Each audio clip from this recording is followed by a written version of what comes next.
नमस्कार। Thakur study point में आप सबका स्वागत है। मैं आज आप लोगों के बीच लेकर आ चुकी हूँ साइकोलॉजी पार्ट 2, जिसमें कि हम कुछ महत्वपूर्ण प्रश्नों के बारे में डिस्कस करने वाले हैं। वीडियो को शुरू करने से पहले अगर अगर आप मेरे चैनल पर नए हैं तो चैनल को सब्सक्राइब करें, साथ ही बेल आइकन प्रेस करें और अगर आपको मेरी वीडियो पसंद आए तो आप वीडियो को लाइक एवं शेयर जरूर करें। चलिए वीडियो को शुरू करते हैं। पहला प्रश्न है, निम्न में से कौन सा सूक्ष्म गति कौशल का उदाहरण है? इसका सही उत्तर हो जाएगा ऑप्शन बी, लिखना फाइन मोटर का उदाहरण है। जो मोटर स्किल है ये कितने प्रकार की होती है? मोटर स्किल दो प्रकार की होती है। कौन कौन सी? ग्रॉस मोटर और फाइन मोटर। ग्रॉस मोटर में रेंगना, दौड़ना, कूदना ये इसके उदाहरण हो जाएंगे और फाइन मोटर के उदाहरण कौन से हो जाएंगे? जैसे ड्राइंग करना, राफ्टिंग, साइकिलिंग या लिखना। ग्रॉस मोटर में बड़ी मांसपेशियों का तालमेल होता है और फाइन मोटर में छोटी मांसपेशियों का आपस में कोऑर्डिनेशन बनता है। अगला प्रश्न है, विद्यार्थियों को गृह कार्य यह देखने के लिए दिया जाता है। विद्यार्थियों को गृह कार्य क्या देखने के लिए दिया जाता है? इसका सही उत्तर है विद्यार्थियों के विकास के लिए उनको गृह कार्य दिया जाता है। अगला प्रश्न है, मोरॉन्स बच्चों की बुद्धि लब्धि होती है, यानी मंदबुद्धि बालकों की बुद्धि लब्धि कितनी होती है? 50 से 75 के बीच होती है। बुद्धि लब्धि को हम क्या कहते हैं? हम कहते हैं आईक्यू। क्या कहा जाता है इसको? आईक्यू कहा जाता है। और औसत बालकों का आईक्यू कितना होता है? 90 से 120 के बीच औसत बालकों का आईक्यू होता है। आईक्यू निकालने का फॉर्मूला क्या है? आईक्यू निकालने का फॉर्मूला है MA अपॉन CA इंटू 100, यानी mental as upon chronological age into 100। अगला प्रश्न है, कौन सा अधिगम गामक अंगों द्वारा होता है? इसका सही उत्तर हो जाएगा ऑप्शन ए, गामक अधिगम यानी मोटर लर्निंग। और मोटर लर्निंग को क्या कहा जाता है? मोटर लर्निंग को स्किल लर्निंग भी कहा जाता है। अगला प्रश्न है, आर्मी अल्फा और बीटा किस प्रकार के परीक्षण है? जो आर्मी अल्फा और आर्मी बीटा है ये समूह परीक्षण है। कौन से परीक्षण है? समूह परीक्षण है। आर्मी अल्फा मौखिक परीक्षण है और आर्मी बीटा कौन सा परीक्षण है? आर्मी बीटा है अशाब्दिक परीक्षण। अगर आपसे पूछा जाए कि आर्मी अल्फा और आर्मी बीटा का परीक्षण किन मनोवैज्ञानिकों ने दिया था, तो ये अमेरिका के मनोवैज्ञानिकों ने सैनिकों के ऊपर प्रयोग करने के लिए किया था।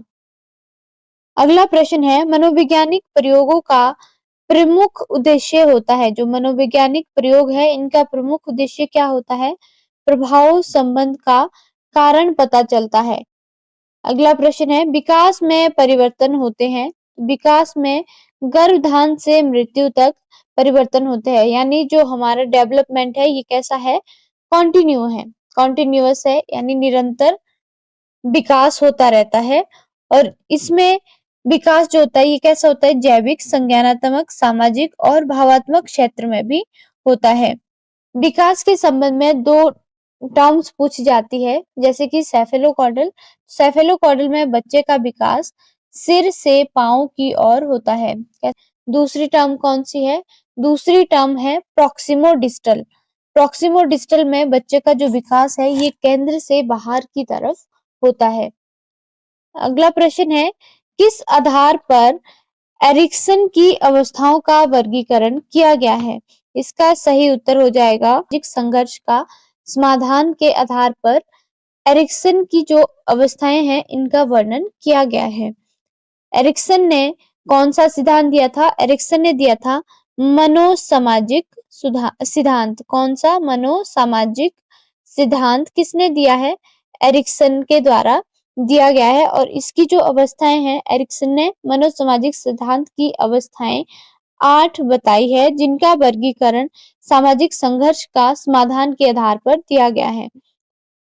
अगर आपसे पूछा जाता है कि मनोविश्लेषणात्मक सिद्धांत किसने दिया है?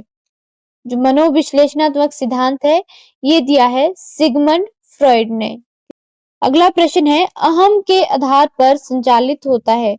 इसका सही उत्तर है वास्तविकता का नियम। वास्तविकता का नियम अहम के आधार पर होता है, यानी ईगो के आधार पर होता है। सिगमंड फ्रॉइड ने कौन सा सिद्धांत दिया था? मनोविश्लेषणात्मक सिद्धांत। सिगमंड फ्रॉइड ने व्यक्तित्व के मनोविश्लेषणात्मक सिद्धांत को दिया था, जिसमें कि उन्होंने त्रिस्तरीय प्रणाली पर बल दिया था। जो तीन स्तर है, ये कौन कौन से है? इसमें है id, ego and super ego. कौन कौन से है? Id, ego and super ego. यहाँ पर जो इड है ये प्राथमिक सहज घटक माना गया है, नैतिकता का प्राथमिक और सहज घटक माना गया है। इसमें बच्चा अवचेतन होता है, मतलब टोटली अनकॉन्शियस होता है। किसमें? इड में। और अगर आपसे पूछा जाए ईगो, तो ईगो में बच्चा क्या होता है? ईगो में आंशिक रूप से बच्चा सचेत होता है। जो ईगो है ये किसके आधार पर होता है? नैतिकता के आधार पर संचालित होता है और इसमें बच्चा आंशिक रूप से सचेत होता है। नेक्स्ट था सुपर ईगो। कौन सा? Super ego. तो सुपर ईगो में बच्चा टोटली कॉन्शियस होता है और ये यथार्थवाद का भाग है। किसका? यथार्थवाद का भाग है। और सुपर ईगो इड एवं ईगो के बीच मध्यस्थता का कार्य करता है। अगला प्रश्न है नैतिक विकास की डैश डैश अवस्था में समसामयिक सामाजिक मानकों के आधार पर नैतिकता का निर्धारण होता है। इसका सही उत्तर हो जाएगा पारंपरिक अवस्था में। नैतिक विकास का जो सिद्धांत है ये किसने दिया था? ये दिया है कोलबर्ग ने। कोलबर्ग ने नैतिकता की कितनी स्टेजेस बताई है? 3 स्टेजेस। सबसे पहले आती है प्री कन्वेंशनल, दूसरी आती है कन्वेंशनल और तीसरी आती है पोस्ट कन्वेंशनल। अगला प्रश्न है डैश डैश हमारी कार्यकारी स्मृति संस्थान है। इसका सही उत्तर हो जाएगा अल्पकालिक स्मृति।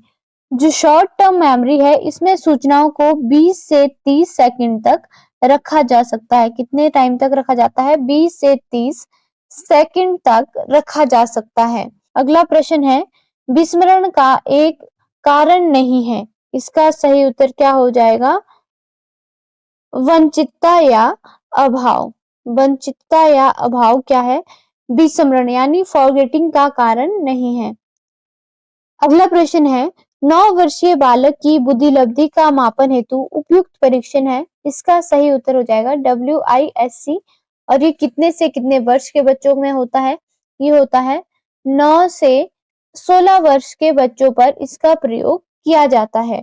अगला प्रश्न है बालक की अनुबंधित उद्दीपक के समान अन्य उद्दीपकों के प्रति अनुक्रिया की प्रवृत्ति है। इसका सही उत्तर हो जाएगा सामान्यीकरण। शास्त्रीय अनुबंधन का सिद्धांत किसने दिया है? पेवलव ने। किसने दिया है शास्त्रीय अनुबंधन का सिद्धांत? पेवलव ने दिया है। और सामान्यीकरण क्या होता है? जैसे कभी कभी उच्च या निम्न स्तर में घंटी के समान ध्वनि के बाद लार आना क्या कहलाता है? सामान्यीकरण कहलाता है। अगला प्रश्न है डैश डैश ने 7 आधारभूत मानसिक योग्यताएं बताई है जो बुद्धि में सम्मिलित है। इसका सही उत्तर हो जाएगा थ्रस्टन। थ्रस्टन ने बुद्धि की 7 मानसिक योग्यताएं बताई है। समूह कारक का सिद्धांत भी थ्रस्टन ने दिया है। किसने दिया है? थ्रस्टन ने। अगला प्रश्न है रेवेंस प्रोग्रेसिव मैट्रिक्स RPM एक बुद्धि का परीक्षण है। इसका सही उत्तर क्या हो जाएगा? अवाचिक परीक्षण है। रेवेंस प्रगतिशील मैट्रिसेस का सिद्धांत किसने दिया है? ये दिया है रेवेंस ने। कब दिया है? 1936 में विकसित किया है। इसमें 5 साल से लेकर बड़े वयस्कों तक के ऊपर इसका प्रयोग किया जाता है। जो रेवेंस परीक्षण है इसके 3 अलग अलग रूप है। रेवेंस परीक्षण के कितने रूप है? 3 अलग अलग रूप है, जिसमें पहला है SPM। जो SPM परीक्षण है, इसका उपयोग या इसका प्रयोग किसके ऊपर किया जाता है? जिनकी आयु 80 वर्ष से अधिक है, उनके ऊपर ये वाला प्रयोग किया जाता है। दूसरा कौन-सा है? सीपीएम। सीपीएम कौन-सा परीक्षण है? दूसरा परीक्षण ये छोटे बच्चों पर या विशेष समूह के बच्चों पर इसका प्रयोग किया जाता है। तीसरा है एपीएम। कौन-सा? एपीएम। इसका प्रयोग औसत से अधिक किशोर एवं वयस्कों के ऊपर किया जाता है। आज के लिए इतना ही। धन्यवाद।